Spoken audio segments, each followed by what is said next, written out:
Տարածաշրջանում պատերազմը, մեծ պատերազմ է։ Ադրբեջանը եւ Թուրքիան պատահականորեն չսկսեցին իրենց այդ զորավարժությունները ընդամենը 1-2 օր առաջ։ Ադրբեջանը փորձելու է օգտվել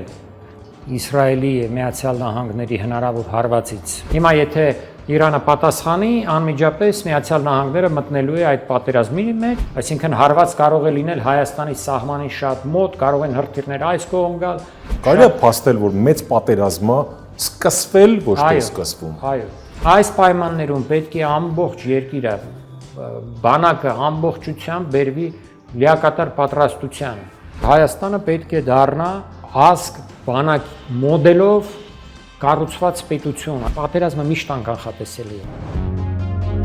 Full Learning-ը առաջինն ու միակն է Հայաստանի շուկայում, որն առաջարկում է աշխատանք բոլոր ուսանողներին։ Մեր դասընթացների ընթացքում նվեր հզոր համակարգիչ, ChatGPT 1 տարվա բաժանորդագրություն, պարտադիր եւ անվճար պրակտիկա, երաշխավորված աշխատանք, ուսանողներին զեղչ ըստ մոգերի, ճկուն ժամանակացույց, որը թույլ է տալիս ընտրել դասերի հարմար ժամ, օֆլայն կամ օնլայն սովորելու տարբերակ, դասախոսի այց ուսանողի տուն, անվճար շուրջօրյա խորհրդատվություն, զանգահարեք կամ այցելեք Գայի 1, Full Learning, ծրագրավորման դասընթացների նշաձողը Հայաստանում։ Եթե ուզում եք հենց մեր միջոցով բացահայտել հետաքրքիր մարդկանց ու տաղանդավոր երեխաների, ապա միացեք մեր Patreon-ին ամսական ընդամենը $5։ Բարև ձեզ, սա Life Armenia YouTube-յան ալիքն է։ Այսօր հյուրընկալել ենք ռազմական պատմաբան, քաղաքագիտության դոկտոր Արմեն Այվազյանին։ Բարև եք եկել։ Բարև ձեզ։ Պարոն Այվազյան,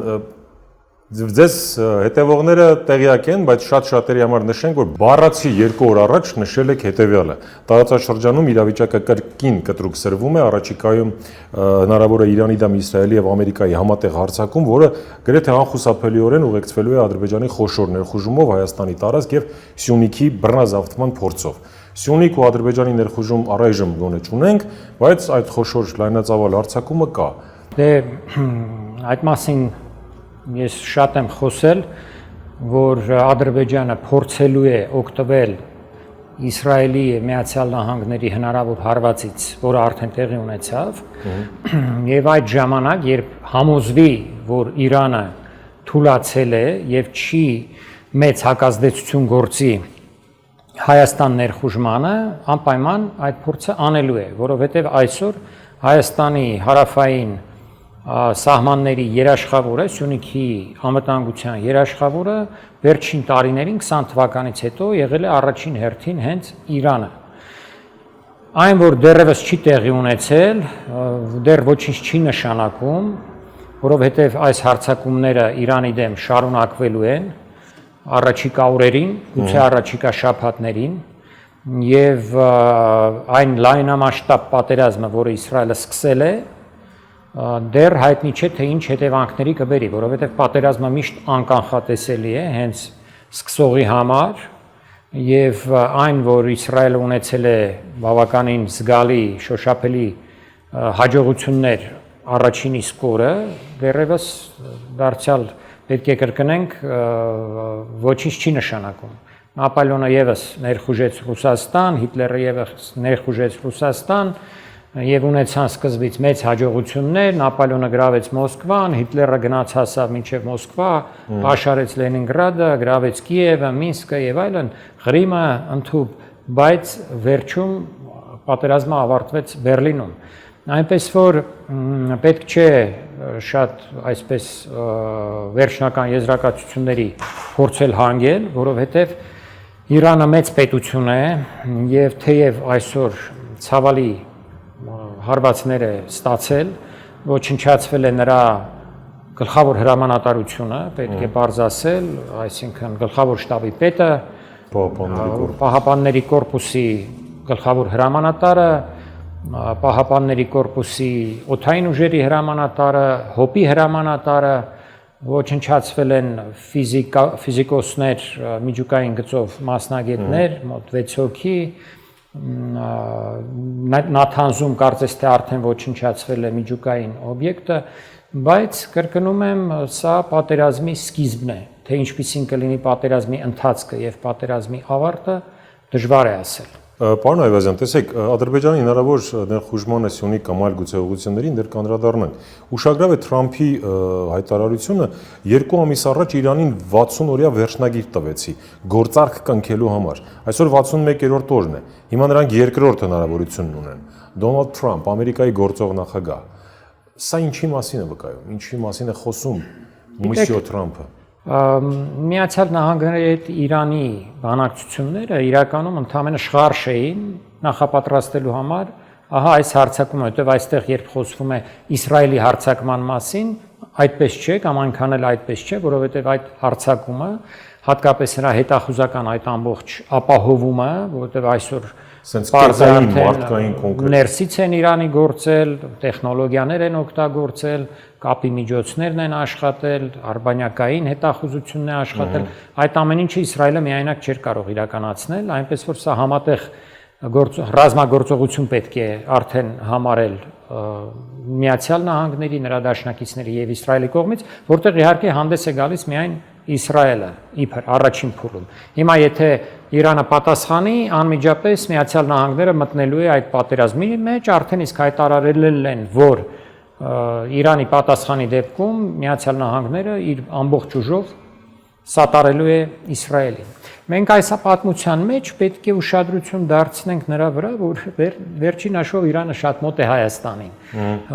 Նրա հարևանն է, այսօր 2 անգամ, եթե ոչ արդեն 3,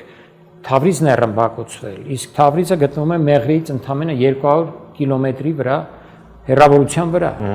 Ավելի մոտ է Մեղրիին Թավրիզը, այսինքն Հայաստանի սահմանին, քան Երևանն է Մեղրիին։ Երևանից Մեղրի ուղիղ գծով մոտ 320 կիլոմետր է, իսկ Մեղրիից Թավրիզ 200 կիլոմետր է։ Իսկ Երևանից Թավրիզ էլ մոտ 370 կիլոմետր տարածք է, դա շատ մոտ է։ Մենք պետք է հասկանանք այդ կարծես թե մեր իշխանությունները չունեն այդ մտավախությունները, այդ զգացողությունը, երկրում չի նկատվում այն լարվածությունը, որը պարտադիր պետք է լինի, նախապատրաստելու համար մեր ժողովրդին հնարավոր ամեն տեսակ բարդություններին եւ Իրանի հետ այդ պատերազմում Հայաստանի սահմանին տեղի ունենալիքին, օրինակ հենց այսօր 1-2 ժամ առաջ հարվածել է Իսրայելը նաև Ադրբեջանի սահմանին մոտ գտնվող իրանական մի ռադարի։ Այսինքն հարված կարող է լինել Հայաստանի սահմանին շատ մոտ, կարող են հրթիռներ այս կողմ գալ, կարող են գաղթականներ հազարներով, տասնյակ հազարներով, 100 հազարներով մտնեն Հայաստան, ամեն ինչ հնարավոր է։ Մեր պետության մեջ չի նկատվում այդ մոբիլիզացիան, որտեղ տարածաշրջանում պատերազմ է, մեծ պատերազմ է։ Իրանը երբեք 80-ական թվականներից հետո չի ենթարկվել այդպիսի հարձակման, ինչպիսին ենթարկվեց այսօր։ Այսինքն, երբ ասում եմ 80-ական թվականներից հետո, նկատի ունեմ 80 թվականին Իրաքի հարձակումը Իրանի դեմ, որը նույնպես սկզբում շատ մեծ հաջողություններ ունեցավ, բայց ավարտվեց 8 տարի անց եւ ուրեմն բոլորովին ոչ հօգուտ Իրաքի։ Հիմա նաև պետք է հաշվի առնենք, որ Ադրբեջանը եւ Թուրքիան պատահականորեն չսկսեցին իրենց այդ զորավարժությունները ընդամենը 1-2 օր առաջ Թուրքիայից զորք մտավ Նախիջևան, լրացուցիչ զորք, իբր զորավարժություններ սկսելու համար։ Պարզ է, որ նրանք ունեին նախնական տեղեկություններ Իսրայելի սկսելիք ռազմագործողության մասին։ Դրանով իսկ Թուրքիան փորձում է ապահովել Ադրբեջանին, հատկապես Նախիջևանին, եւ պատրաստ լինել ինչպես Հայաստանի դեմ հարձակում գործելու, այնպես էլ եթե Իրանը շատ թուլանցավ, եթե տեսնեն շատ թույլ է, եթե տեսնեն Իրանի հյուսիսում ինչ-ինչ անջատողական ուժեր գլուխ բարձրացրեցին, խոսքս թուրքախոս շիաների մասին է կամ քրդերի մասին է, այդ դեպքում Ադրբեջանը եւ Թուրքիան չեն վարանի ներխուժել նաեւ հյուսիսային Իրան։ Ես այդ մասին էլ եմ ժամանակին գրել։ Եթե տեսնեմ, որ կազմալուծվում է հանկարծ Աստվածչյանի Իրանի բանակը, այդ դեպքում նրանց ոչինչ չի խանգարելու այդ քայլը անելու, հայտարարելով, որ նրանք պարզապես փորձում են անվտանգությունը ապահովել այդ թուրքախոս զանգվածի կամ տարբեր պատճառաբանություններ գտնելով, որպեսզի ասենք մեր սահմանները անվտանգ լինեն, որպեսզի չգիտեմ այն կողմից կրակեցին, մենք փորձում ենք եւ այլն, այսպիսի մի բան։ Խնդիրը դրված է Իսրայելի եւ Արևմուտքի կողմից մասնատել Իրանը, ոչնչացնել այդ պետությունը, նրանից Իրաքի պես մի ամորֆ պետություն ստեղծել, լավագույն դեպքում, ուրեմն հյուսիսում կամ անջատել մեկ առանձին պետություն ստեղծել թուրքախոս զանգվածի համար, հարավ-արևելքում գուցե բելուջների համար, որտեղ կա անջատողական շարժում, եւ այլն, ահա այսպիսի ծրագրեր են հիմա մշակվել են ժամանակին եւ տեսնենք թե Իրանը ինչպիսի դիմադրողականություն է ցուցադրել։ Հիմա տեսեք Իրանի նախագահը ինչ է ասել, հոգեոր առաջնորդը միանգամից արձագանքեց, որ թշնամի սիոնիստական ռեժիմի պարագլուխները կզղջան եւ այլն, Իրանի նախագահն էլ դիմելով ժողովրդին ասել է, որ թշնամին կզղջա արածի համար։ Դուք որպես ռազմական պատմաբան մարդով տիրապետում է, հետևում է եւ վերլուծում է, ինչ ներուժ ունի այս անհամարժեք կամ գուցե համարժեք ուժերի բալանսի մեջ, հա? Հնարավոր է ԱՄՆ Իսրայել երկու գերտերություն, երկու միջուկային տերության դեմ պայքարել։ Էլ չեմ խոսում Իրանի դաշնակիցները կարծես ձայն ծպտուն չեն անում։ Ունի ստրատեգիցկի պարտներ Ռոսիյская Ֆեդերացիա։ Երկու մեծ հարց է, մեկ Իրանի դիմադրողականությունը եւ ուժը, ներուժը, մյուսը դաշնակիցների հարցը։ Եկեք ուզում եք սկսենք Իրանի դիմադրողականության եւ ներուժի մասին խոսակցությունից, նախ Իրանը մոտ 90 միլիոնանոց պետություն է, մեկ։ Երկրորդը ունի շատ մեծ տարածք, այսինքն Իրանի տարածքը մի 3 հատ Ֆրանսիայի տարածքի է հավասար, եթե ոչ ավել, հիմա 3-4 հատ գուցե։ Իրանի զինված ուժերը բավականին զարգացած են եւ բավականին փորձառու են։ Այն, որ ասում եմ, այս հարվածով կարողացան ոչնչացնել հրամանատարության այն վերնախավին, դա դեռ ոչինչ չի նշանակում, որովհետև արդեն իսկ նշանակված են նրանց տեղակալները։ Full Learning-ը առաջինն ու միակն է Հայաստանի շուկայում, որն առաջարկում է աշխատանք բոլոր ուսանողներին։ Մեր դասընթացների ընթացքում նվեր հզոր համակարգիչ, ChatGPT 1 տարվա բաժանորդագրություն, պարտադիր եւ անվճար պրակտիկա, երաշխավորված աշխատանք, ուսանողներին զեղչ ըստ մոգերի, ճկուն ժամանակացույց, որը թույլ է տալիս ընտրել դասերի հարմար ժամ, օֆլայն կամ օնլայն սովորելու տարբերակ, դասախոսի այց ուսանողի տուն, անվճար շուրջօրյա խորհրդատվություն։ Զանգահարեք կամ այցելեք Գայի 1։ Full Learning ծրագրավորման դասընթացների նշաձողը Հայաստանում։ Ծանր հարված է, բայց այո, շատ արագ բոլոր ռազմական կազմակերպությունները եւ բանակները հնուց մինչեւ այսօր եւ նույնիսկ փոքր կազմակերպությունները, ահաբեկչական կազմակերպությունները թեկուզ նրանք միշտ պատրաստ են այդպիսի մի հնարավոր սցենարին, երբ ոչնչացվում է գլխավոր հրամանատարը կամ այսինչ ուժի հրամանատարը, անմիջապես նրա տեղակալն է նշանակվում կամ ստանձնում այդ դերը։ Հիմա արդեն իսկ նշանակված են այնտեղ, գուցե հիմա պատասխանը ուշացավ Իրանի կողմից, բայց կարծում եմ կլինի։ Թեև Միացյալ Նահանգները կոչ է անում Իրանին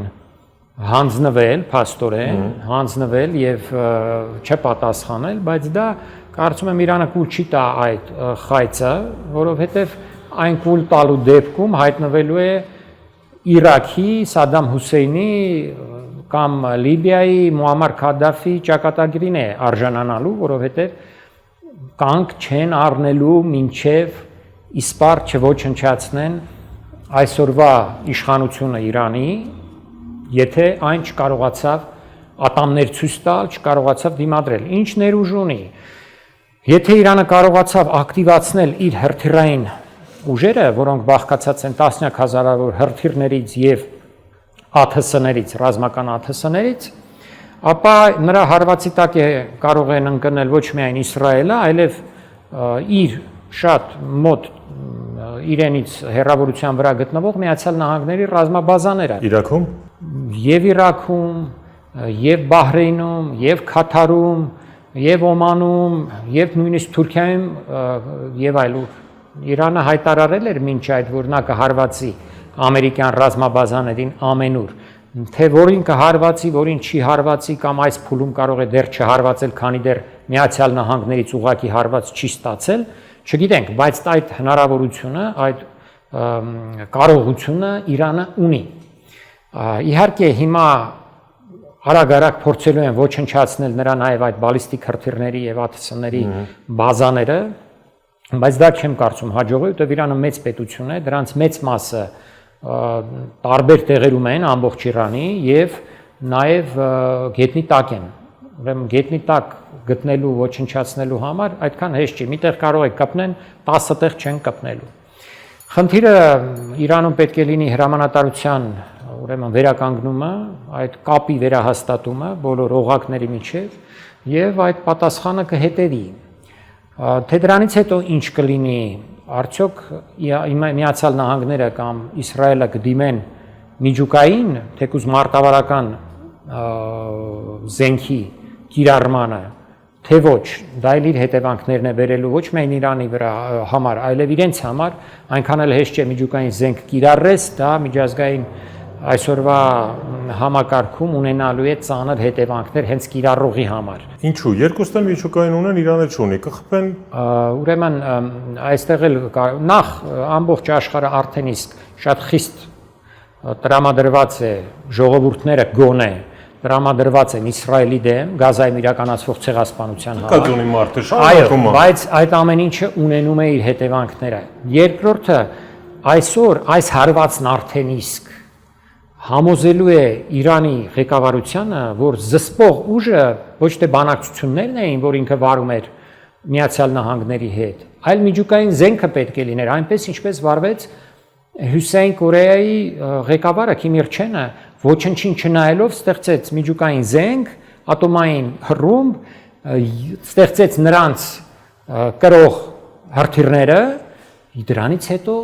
վտանգը վերացավ Հյուսեյն Կորեայի դեմ հարձակման։ Սա Իրանում լավ չհասկացան եւ փորձեցին բանակցությունների միջոցով, իհարկե վախենալով, որ եթե փորձեն այդ զենքը ստեղծել եւ այլն, այդ ժամանակ հարված կստանան, բայց հարված այսպես թե այնպես ստանալու էին։ Այսինքն նրանք այստեղ սխալ թույլ տրվեցին։ Բայց հիմա այնտեղ գերակշռելու են մարդիկ ղեկավարության մեջ, ովքեր փորձելու են միջուկային զենք ստանալ ամեն գնով։ Հնարավորին չափ շուտ։ Հասկանում եք, կարող է չհայտարարեն, բայց մեկ էլ 1, 2 ամիս, 5 ամիս հետո ասեն, ահա մենք ունենք արդեն միջուկային զենք։ Այնպես որ այստեղ անկախատեսելի այս տարերը հայտարարները շատ են։ Ինչ վերաբերում է Իրանի դաշնակիցներին, եթե այդպես կարելի է անվանել Ռուսաստանին եւ Չինաստանին։ Տեսեք, եթե Իսրայելը վստահ չլիներ, որ Իրանին էական օգնություն ցույց չեն տա, այս հարձակումը չէր գործի, այսինքն խոսքս Ռուսաստանի եւ Չինաստանի մասին է։ Իսրայելը վստահ է, որ ոչ Ռուսաստանը, ոչ էլ Չինաստանը Իրանին չեն ցույց տալու իրական շոշափելի զգալի ռազմական օգնություն։ Իհարկե այսօր Ռուսաստանի արտգործնախարարությունը հայտարարություն է տարածել դատապարտելով Իսրայելի հարվածը Իրանի դեմ, բայց այդ հայտարարության մեջ ոչինչ չկա Իրանին աջակցելու մասին, թեև ընդհանրապես վերջերս վավերացվել է Իրանի եւ Ռուսաստանի միջև կնքված ռազմավարական դաշինքը, որտեղ իհարկե այսպես մի քիչ առանցքական էր ռազմական բաղադրիչը նկարագրված, բայց կարելի է այսպես տեղեր թողված, եթե ուզենան կմեկնաբանեն որպես իսկական ռազմական դաշինք, եթե չեն ուզենա, ասեն դե մենք չունենք այդպիսի հստակ ուղիղ հոդված այդ պայմանագրի մեջ, որով մենք պարտավորված լինենք ձեզ օժանդակելու, թեև մենք գիտենք, որ մեզ էլ էին պարտավորված օժանդակելու, բայց այդ օժանդակությունը չստացանք, թեև մեզ մոտ շատ ավելի հստակ էր գրված այդ ամեն ինչը եւ ՀԱՊԿ-ով եւ Ռուսաստանի հետ երկկողմ մեր պայմանագրով։ Ուրեմն Ռուսաստանից եւ Չինաստանի կողմից էլ մի հայտարարություն է եղել, բավական ավելի թույլ, քան Ռուսաստանի կողմից, էլի դատապարտելով էսկալացիան, այսպես, ավելի թույլ, քան Ռուսաստանինն է, այսինքն ոչ Ռուսաստանը, ոչ Չինաստանը ուղղակի ռազմական մեծ օժանդակություն Իրանին չեն ցուցաբերում։ Իսկ դա նշանակում է, որ մինչև այս հարձակումը Ռուսաստանի եւ Չինաստանի ղեկավարության հետ Միացյալ Նահանգները, ոչ թե Իսրայելը, այլ Միացյալ Նահանգները, այդ ամբողջական արևմտյան ուժի ղեկավարը համաձայնության է եկել ինչ-ինչ զիջումներ կատարել Ռուսաստանին, գուցե Ուկրաինայի հարցում, եւ Ռուսաստանը չի օժանդակի Իրանին։ Նույնն էլ Չինաստանի հետ հավանաբար ինչ-որ մի համաձայնություն է եղել, որտեղ ընդամենը մի քանի օր առաջ տեղի ունեցավ եւ ավարտվեց Չինաստան-Ամերիկայի Միացյալ Նահանգների միջև բանակցությունները ավարտվեցին այդ տարիֆների վերաբերյալ։ Ուրեմն դաշնակիցների հարցում, ինչպես եւ Հայաստանին, Իրանին չի բախտը բերել, նա առայժմ միայնակ է եւ պետք է միայնակ փորձի դիմակայել, մինչեւ եթե համոզվեն նրա ուժի մեջ, դրանից հետո գուցե արդեն օժանդակ։ Ախր որ մեկին դիմակայի, տեսեք ինչ խոշոր առնետներ կան այդ տարածաշրջանում։ Հələ ԱՄՆ-ն ու Իսրայելը թողնենք, սրանք միջուկային բաներ են, հա։ Իսկ չդիմադրել չի կարող, գիտեք։ Բնական է, բայց նաև այդտեղ Թուրքիան ատամները սրած, այն շակալների պես էլի։ Թուրքիան էլ է իդեպ դատապարտել ձևականորեն Իսրայելի հարձակումը Իրանի դեմ, միաժամանակ Թուրքիան ցեղասպանությունն էլ է դատապարտում, բայց մորթում է։ Թուրքիան տենց է, թող հեղափոխական որոշ տխմարներ այդ գիտակցեն, որ առաջինը իրանց են մորթելու։ Տեսեք, Ադրբեջան կա, որը BP խողովակներով բանա, ասենց պարուրված է։ Հետևաբար ինչ հնարավոր ռիսկեր կա։ Մենք աշճանաբար գալիս ենք մեր ռեգիոն ու Հայաստանի սահմաններ։ Ինչ ռիսկեր կան այս առումով։ Իրանը իրեն պաշտպանեց, հա, ինչքան հնարավոր է մարդիկ կենաց մահու կռիվ կտան։ Այստեղ ինչ ռիսկեր կան Հայաստան, դուք ասացիք, որտեվ գրել եք գրառման մեջ Սյունիք խոշորամասշտաբներ խուժման վտանգ կա եւ չի վարանի Ադրբեջանը, sense լավ հնարավորություն։ Դա հարված է լինելու ոչ միայն Հայաստանին, այլև Իրանին, որովհետեւ Իրանը ռիսկերը, պարոն Այվազյան, հետո էլ վերջում հասկանանք, թե ինչ է անում մեր գերագույնը, բացի ֆրֆռալուց։ Հայաստանին հարվածը Ադրբեջանի կողմից Սյունիքի բռնազավթման փորձը լինելու է հարված ոչ միայն մեզ, այլև Իրանին, որովհետեւ դրանով իսկ Իրանին փորձելու են կտրել իր հյուսիսային ելքից դեպի Եվրոպա, դեպի Ռուսաստան։ Իրանը դա շատ լավ հասկանում է եւ եթե Իրանի բանակը պահպանի իր ուրեմն կառուցվածքը, պահպանի իր ուժերը հյուսիսում, բավականին լուրջ ուժեր են այնտեղ կուտակված, Իրանը պետք է դիմադրի դրան, որովհետեւ դա ասում եմ իր դեմ է ուղղված, ոչ միայն Հայաստանի դեմ, որչափ Հայաստանի դեմ է, այնքան էլ իր դեմ է։ Եվ ասեմ, որ այսօր իսկ իսրայելյան մամուլում արդեն կոչեր կային Ադրբեջանին, որ Ադրբեջանը պետք է այս պատմական պահը չկորցնի եւ ներխուժի հյուսիսային Իրան ազատագրի իր տարածքները, որոնք իբր Իրանը նրանից խլել է։ Այսինքն Full Learning-ը առաջինն ու միակն է Հայաստանի շուկայում, որն առաջարկում է աշխատանք բոլոր ուսանողներին։ Մեր դասընթացների ընթացքում նվեր հզոր համակարգիչ, ChatGPT 1 տարվա բաժանորդագրություն, պարտադիր եւ անվճար պրակտիկա, երաշխավորված աշխատանք, ուսանողներին զեղչ ըստ մոգերի, ճկուն ժամանակացույց, որը թույլ է տալիս ընտրել դասերի հարմար ժամ, օֆլայն կամ օնլայն սովորելու տարբերակ, դասախոսի այց ուսանողի տուն, անվճար շուրջօրյա խորհրդատվություն։ Զանգահարեք կամ այցելեք Գայի 1։ Full Learning ծրագրավորման դասընթացների նշաձողը Հայաստանում։ Իսրայելցիք բզբզում են։ Այո, ծրագիրն է, որը որովհետև եթե պատերազմ է Իրանի դեմ, ադրբեջանական բանակը այդքան ուժեղացնում էին ոչ միայն Հայաստանի դեմ, որովհետև Հայաստանի դեմ արդեն իսկ մեր պարտությունից հետո ադրբեջանական բանակը ուներ լուրջ առավելություն, բայց շարունակեցին ուժեղացնել, անընդհատ նույնիսկ այս Գազայում ընթացող ռազմական գործողությունների ժամանակաշրջանում էլ Իսրայելից զենք էր գնում Ադրբեջան։ Ինչու էր զենքը գնում Ադրբեջան, որովհետև ծրագիրը վաղուց էր մշակված Իրանին հարվածելու եւ Ադրբեջանին հատկացված է իր դերը։ Բայց Ադրբեջանը հաստատ չի հարձակվի Հայաստանի եւ Հյուսիսային Իրանի վրա, մինչեւ որ չհամոզվի, որ Իրանը ծնկի է եկել, որովհետեւ եթե Իրանի բանակը այնտեղ դեռևս ամուր կանգնած լինի, հակահարվածը Ադրբեջանին կարող է պարզապես ոչնչացնել Ալիևի ռեժիմը, կարող է ոչնչացնել Ադրբեջանի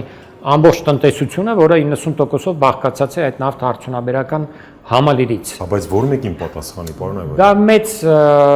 այսպես ասենք, ուժ չի պահանջում ոչնչացնել Ադրբեջանի նավթարդյունաբերական համալիրը, այնտեղ ընդամենը մի քանի 100 հրթիռներով կարելի է ամբողջությամբ ոչնչացնել։ Եթե հիշեք, ինչպես 2019 թվականին հուսիտները հարվածեցին ԱԹՍ-ներով եւ թեվավոր հրթիռներով Սաուդյան Արաբիայի նավթարդյունաբերական օբյեկտների վրա, այնտեղ ընդամենը նույնիսկ 100 հրթիռ չէր գործածվել։ 100-ից պակաս հրթիռներով 50%-ը մոտավորապես շարքից դուրս հանվեց մոտ 1-2 ամսով։ Ադրբեջանի պարագայում ավելի հեշտ է, որտեղ տարածությունը ավելի փոքր է Իրանից, քան այնտեղից որ խփեցին, Եմենից, թեև կարող է նաև Իրաքից, Իրանից արձակված լինեին որոշակի ԱԹՍ-ներ, բայց հիմնականում Եմենից էին 700-800 կիլոմետր անցնելու փոխարեն մինչև Բաքու Ադրբեջանի սահմանից մոտավորապես 400 կիլոմետր, 300-400 կիլոմետր է։ Եվ որևէ բարդություն այդ ստատիկ օբյեկտները ոչնչացնելու գոյություն չունի, որքան էլ այնտեղ ուժեղացված լինեն հակաօդային պաշտպանության միջոցները։ Այսինքն, եթե այս իրավիճակում Ադրբեջանը համարձակություն ունենա հարձակվելու կամ ներխուժելու ուսունիկ, Ադրբեջանը կոչնչացնի մեծ առումով։ Եթե չոչնչացվել, շատ ուժգին հարված կստանա, որից կարող է տարիներով խելքի չգալ։ Հասկացի։ Հասկանում եք, այս պահին, բայց այսօրվա մասին է խոսքը, ինչպիսին կլինի իրավիճակը վաղը, ինչպիսին կլինի վաղը չեմիսօրը, չգիտենք։ Եթե Իրանը ենթարկվի շարունակական հարվածների, եթե հատկապես ենթարկվի միջուկային զենքով հարվածի եւ այլն, որը չեք բացառում։ Չի բացառում, ես չեմ բացառում դա, եթե Իրանը այնպիսի հակահարված հասցրեց Իսրայելին եւ Միացյալ Նահանգներին, օրինակ ասենք ավիակիրներ ունի Միացյալ Նահանգները Պարսից ծոցին, մերձակա շրջանում կամ հենց Պարսից ծոցում։ Եթե այդ ավիակիրներից մեկին հարվածեց եւ այդ ավիակիրը խորտակվեց, նրա վրա կա 5000 ամերիկացի զինվոր։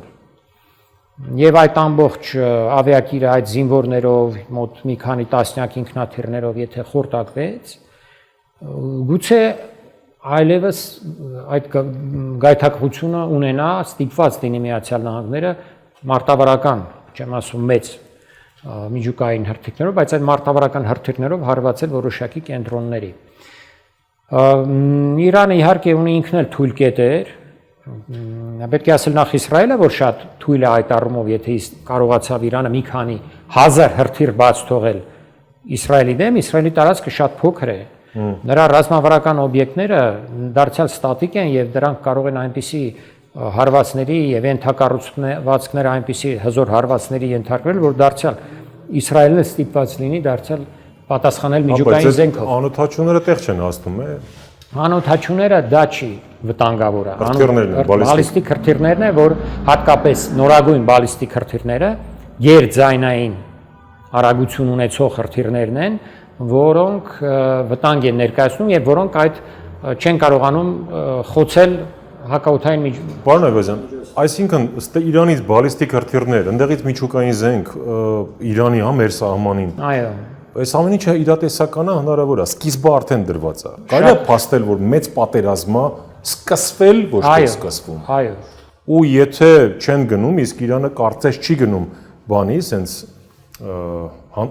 անթարաջ Թրամփի օղորտանքներին, իսրայելական կոչերին, սրանք էլ են շատ արմատական տրամադրված, Նեթանյահուն ասում է կգնա այնքան, ինչքան անհրաժեշտ կլինի, հա, այս գործողությունը։ Հետևաբար, ինչպես նշեցիք, երկարատև է լինելու։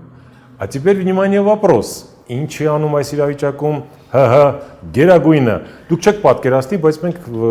գործող իշխանություն ունենք։ Ես 2 օր առաջ այդ գրառումը, որ հիշատակեցիք, ես հենց այդ մասին էի խոսում, որ երկրորդ մասը հենց այդ մասին էր, իսկ արդյոք պատահականություն է, որ Իրանի դեմ այս ռազմագործողությունը դեռ այն ժամանակ չէր իրականացվել, ես նշել էի, որ կարող է իրականացվել, հենց այդ ժամանակ սկսեց նախորդին այդ ռազմագործողության սկսեց հարձակումը հայոց եկեղեցու դեմ։ Այստեղ պետք է հիշել օրինակ 44-օրյա պատերազմից առաջ դարձյալ նույն սցենարը գործադրվեց Հայաստանում, այն ժամանակ էլ հարձակում գործեց Ծառուկյան Գագիկի դեմ։ Եթե հիշում եք, պատերազմից 1 օր առաջ ոստիկանությունը շրջապատել էր Ծառուկյանի տունը, բոլոր կամերաները, ժողովրդի ուշադրությունը ամբողջությամբ սևեռված էր ուրեմն այդ խնդրի վրա։ Այնինչ սկսած ուրեմն ամռանից ես եւ 1-2 հոգի անընդհատ նախազգուշացնում էինք, որ այլևս հաստատ լինելու է հարձակում Հայաստանի դեմ։ Ես այդպիսի եւ գրավոր եւ բանավոր Facebook-ով, այսպես կենթանի եթերով հաղորդումներ եմ ունեցել, նույնիսկ կարծեմ հուլիսի 28-ին, 29-ին, հետո նույնպես, ասելով, որ այլևս հստակ է, որ հարձակվելու են։ Ուրեմն ամբողջությամբ մոբիլիզացնելու համար ժողովրդին, նախապատրաստվելու համար այդ հարձակմանը, դրա փոխարեն ուշադրությունը շեղում էին չգիտեմ ինչ ուղղությամբ։ Ես չգիտեմ, իրանք գիտեին, չգիտեին, հիմա ասում են մենք գիտեինք, որ այդպիսի հարձակում է լինելու։ 1-2 օր առաջ, 3 օր առաջ չգիտեմ։ Բա որ գիտեիք, այդ Ծառուկյան Գագիկի դեմ այդ արշավան անիմաստ ինչ նպատակ էր հետապնդում, կարող եք ասել։ Հիմա նույնն է, դուք չգիտեիք, մենք նախազգուշացնում ենք, միջազգային ուրիշ մեկնաբանները տարբեր երկրներից ասում են, կարող է տեղի ունենալ նման իրադարձություն։ Այս պայմաններում այդ ինչ ժամանակ է գտել քննարկելու եկեղեցու առաջնորդի հայոց հայրապետի ընտանեկան եղած կամ չեղած պատմությունները։ Կամ դուք ով եք ընդհանրապես։ Դրա ինչ ժամանակն է, դրա ինչ առաջնահերթությունն է։ Առաջնահերթությունները ձեր սահմանադրությամբ որոշված են ապահովել հայ ժողովրդի անվտանգությունը։ Առաջին ամենակարևոր պարտքն է իշխանության։ Այն ինչը չի արվում։ Այսօր էլ տեսեք, ասում եմ, փողոցով եք քայլեք, միացրեք Հայաստանի հեռուստատեսությունը, ելույթները հայ ղեկավարների, ոնց որ ոչինչ էլ տեղի չի ունեցել, այնինչ մեզանից ընդամենը ասում եմ 200 կիլոմետրի վրա ռմբակոծվում է Թավրիզի օդանավակայանը, ռազմական օբյեկտները եւ այլն եւ այլն։ Թե ինչ կլինի մի ժամ հետո, 2 ժամ հետո հայտնի չէ։ Այս պայմաններում պետք է ամբողջ երկիրը, բանակը ամբողջությամբ բերվի լիակատար պատրաստության։ Ժողովուրդը պետք է իմանա վտանգի ժամանակ ինչ է անելու, որտեղ են ապաստարանները, բերել են այդ մուտքերի դռների վրա փակցրել են, կգնաք այստեղ, որտեղ էլ չի գրած, կգնաք ինչ որ ապաստարանում կթաքնվեք, որտեղ է այդ ապաստարանը, ցույց տվեք, բերեք, այդ ապաստարանը կահավորված է, կահավորված չէ, եւ այլն, այդտեղ պաշարներ կան, ջրի եւ այլն, եւ այսպիսի բաներով փոխանակ զբաղված են գինու փառատոններով, զբաղված են չգիտեմ ինչերով եւ այլն։ Սա է։ Գուցե չնայած այսօր այնտեղ անվտանգության աղք կա, չէ՞, մի հատ այնպես շատ ճիշտ է, էլի հապավումը։ Ասեց մենք ինչ ասեց, ազդակներ չունենք, թե ինչեր չունենք։ Ասել է հետախուզական տվյալներ չունենք, որ Ադրբեջանը իրականացնելու է հարձակում։ Դες ով է բանի տեղ դնում, որ մի հատ էլ հետախուզեց, որ դուք պետք է իմանաք։ Ընդհանրապես առանց ձեզ մարդիկ հարցեր են որոշում, ինչ հետախուզական։ Էլ ինչ պետք է լինի, որ իմանան։ Դե նախ պետք է ունենաս լավ հետախուզություն։ Հա։ Արդյոք մենք ունենք այդպիսի հետախուզություն։ Եթե ունենայինք, ապա ասում եմ այս օրերին նման իրավիճակ Հայաստանում չէր լինի, խաղաղ, ամեն ինչը նորմալ է, կարծես Խորհրդային Միությունն է, այդ անվտանգությունն ապահոված է Խորհրդային Միության ամբողջ հզորությամբ, միջուկային զենքով, այդ ամեն ինչով ապահովված է, մենք էլ հանգիստ նստած ենք։ Գիտեք, պետք է հիշել Արցախի ճակատագիրը։ Արցախում հարցը լուծվեց ընդամենը 2 օրվա ընթացքում։ 1-2 օրվա ընթացքում Արցախը հայաթափվեց։ 1-2 օր։ Պետք է հասկանալ, որ այդ 1-2 օրը կարող է տեղի ունենալ Սյունիքի հետ, եթե մենք պատրաստ չլինենք։ Պարոն Այվազյան, զուգահեռ լրահոսին եմ հետևում, քանի որ մի քանի ժամ հետո գնալու է եթեր այս հաղորդումը, հենց հիմա Associated Press-ը ասում է, որ ԱՄՆ լրացուցիչ ուժերը տեղափոխում Մերձավոր Արևելք։ Այսքան էլի մենք անխատես։ Դա համատեղ ռազմագործողություններ, չի կարելի ասել, դա Իսրայելն է իրականացրել միայնակ, բոլորովին։ Հարցից ենթատեքստը հետևյալն է, այսինքն Իսրայելի շուրջ այդ տակ թեժ օջախը տեղափոխում են հարավային Կովկաս կամ Անդեր Կովկաս։ Ճիշտ եմ հասկանում այդ ռազմական հոսքերը։ Իրանի շուրջ են տաքացնում։ Չէ, տեղափոխում են Մերձավոր Արևելք, չի նշանակում հարավային Կովկաս։ Հասկացա, բայց ընդհանուր այդ process-ն է գնում։ Այնտեղ Սիրիան սառել է, Գազայում հարցերը լուծեցին կամ լուծում են։ Հիմա թեժ օջախը տեղափոխվում այստեղ։ Այո, Իրանն է մնացել հիմնական խոչընդոտը ամերիկյան, ամերիկյան այդ գլոբալիստական կայսրության արչև այստեղ Մերձավոր Արևելքում մնացած գրեթե բոլոր պետությունները ենթարկվում են նրանց, սանձված են, մնացել է Եմենը, Հյուսիսային Եմենը եւ Իրանը։ Դարձյալ մի նորություն, հենց հիմա իրանական լրատվամիջոցներին եմ հետևում, նշում են, որ Թեհրանի փողոցները բազմամարդ են, տասնյակ, եթե ոչ 100,000-ավոր մարդիկ դուրս են եկել իրենց պետական խորհրդանիշներով փողոց եւ պահանջում են անապահ կոշտ ռազմական պատասխան։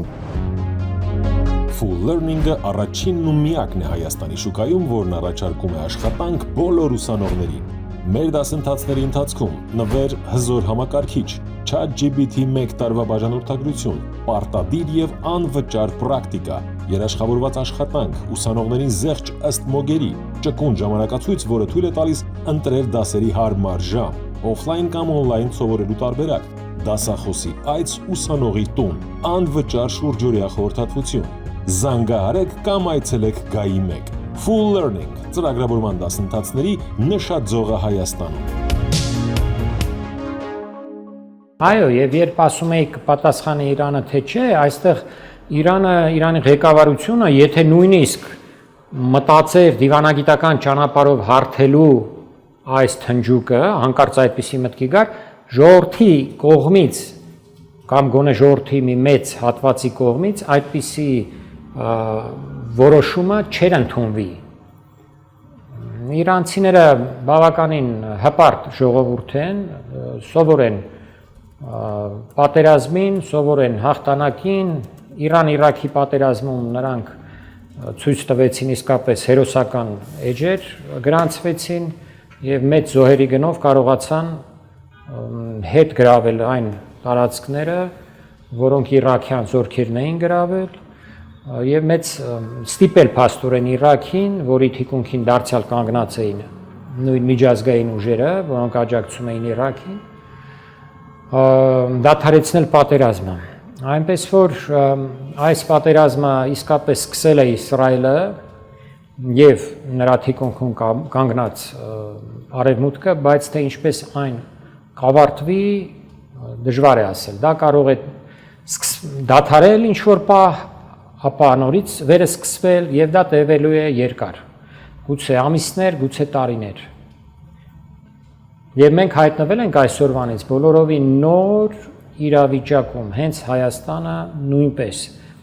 Այս գիտակցումը բոլորս պետք է ունենանք։ Այսինքն մեր ռեգիոնում մեր քթի տակ մեծ պատերազմ է սկսվում, մենք պետք է համապատասխան հավուր պատշաճի պատրաստվենք։ Այո, եւ այդ մասին ենք ասում, այդ մասին 3-4 տարի արդեն ինչքան, ավելի շատ իհարկե, մինչեւ նույնիսկ 44-օրյա պատերազմը, բայց դրանից հետո ավելի շատ, որ Հայաստանը պետք է դառնա ազգ բանակ մոդելով կառուցված պետություն, այսինքն բացի բանակից մեր ամբողջ բնակչությունը ընդունակ լինի զենք ձեռքին պաշտպանելու իր երկիրը։ Այս ճանապարհով Փաշինյանական իշխանությունը չի գնացել, ընդհակառակը օրենքներ են ընդունում, որով Հայաստանի բանակը ավելի փորձում են փոքրացնել թիվը, փորձում են նույնիսկ հուսալքել, այն գումարով բանակից ազատվելու օրենքը բացի Հայաստանի բանակին հարված հասցնելուց ոչ մի լավ բան չի բերում եւ թվի հարց է դարձյալ դրված։ Հասկանում եք, այն քննարկումները, թե բանակում ծառայությունը լինի 1 տարի կամ կես տարի կամ չի, այս դարձյալ որևէ լավ բան չի խոստանում Հայաստանին։ Մեզ պետք է մեծաթիվ կանոնավոր, գործող, մշտական բանակ, միաժամանակ գլխովին զինված ժողովուրդ, զինված եւ կազմակերպված աշխարհազորի եւ ակտիվ ռեզերվի սորաբաժանումներում։ Հիմա Սյունիքը պահելու մեր հույսը Իրանն է, ես չեմ հասկանում, եթե Ադրբեջանն է, մի քիչ տխմար, լավ վերլուծություն չարեցին, ասցին, հա, բանա, առյուծն ընկել է, հարձակվենք։ Մենք ունենք ռազմավարական դաշինք Ռուսաստանի հետ, բայց Ռուսաստանը որևէ նշան Ռուսաստանից չի գալիս առայն թե ադրբեջանական հարձակման դեպքում Ռուսաստանը մեզ Սյունիքում կաջակցի կամ որևէ տեղ կաջակցի։ Այդպիսի նշաններ չենք ստանում, թեև հայտարարություններ հնչում են, որ Ռուսաստանը կատարում է իր պարտականությունները, բայց Հայաստանի տարածքից արդեն իսկ 240-42 կիլոմետր զավթված է Ադրբեջանի կողմից, ընդ որում ռազմավարական նշանակության իշխող բարձունքներ են զավթված, եւ Ռուսաստանը մատեմատին չի խփել, նույնիսկ չի դատապարտել խոսքով չի դատապարտել, ուր մնաց թե զենքով կանի այդ քայլը։ Ուրեմն բացի դրանից անընդհատ հնչում են տարբեր ռուսական բավական Կրեմլին մոտ գտնվող վերլուծաբաններից հայտարարություններ, որ Ռուսաստանը այս պահին ի վիճակի չի Հայաստանին օգնելու, զբաղված է արևմտյան ուկրաինական ճակատում, կռվում է ամբողջ ՆԱՏՕ-ի դեմ եւ այլն, մեր վրա հույս չդնենք։ Մենք հիմա չենք կարող, հետո երբ որ վերջացնենք այդ պատերազմը, գուցե այդ ժամանակ կմտածենք։ Այսինքն Ռուսաստանի գծով վստահ լինել չի կարելի։ Եթե օգնի շատ լավ, բայց ես օրինակ ինձ մոտ 50%-ից պակաս է այդ վստահությունը, որ կօգնի։ Ուրեմն մնում էր Իրանը եւ մեր սեփական ուժերը։ Սա է խնդիրը։ Մեր սեփական ուժերը իհարկե մենք ունենք այնտեղ զորամասեր, մենք ունենք զենք եւ այլն, բայց ժողովրդին պետք էր այսօր արդեն իսկ կազմակերպել, որ ժողովուրդը նույնպես ամբողջովին մասնակցի այդ, եթե հարկ եղավ, ներխուժման հետմղմանը, պաշտպանությանը մեր երկրի։ Որքանով է այդ խնդիրը լուծվել, առհասարակ աշխատել են այդ ուղղությամբ, եթե աշխատել են, ապա շատ քիչ։ Մի հարցելու ավարտենք,